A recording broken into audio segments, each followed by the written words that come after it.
Now, you'll recall that the first ship carrying merchants who hawked flesh instead of goods landed in Jamestown in 1619. And by 1670, which is 6 years before Bacon's Rebellion, there were about 2,000 slaves in Virginia, which was about 7% of the population. But by 1750, African slaves made up about half of the population in Virginia. Now, most of the African slaves who reached the shores of America came from the west coast of Africa and were captured not by those crazy white people, but by black African slavers who profited enormously off the deal. The captives were then branded with hot irons, bound with chains, and then herded onto a ship to endure what historians have come to call the Middle Passage across the Atlantic, which was brutal and deadly. Now, once they arrived in North America, the slaves were made to stand on auction blocks where their bodies were awarded to the highest bidder.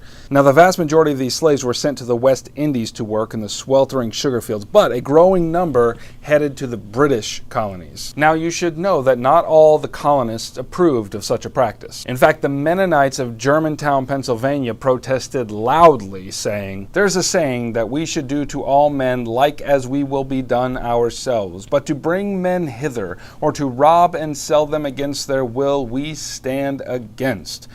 Pray, what thing in the world can be done worse toward us than if men should rob or steal us away, sell us for slaves to a strange country, separating husbands from their wives and children?" To which the plantation owners in the South retorted, "Well, it's a good thing they ain't human, else we'd have to obey the Lord on that one."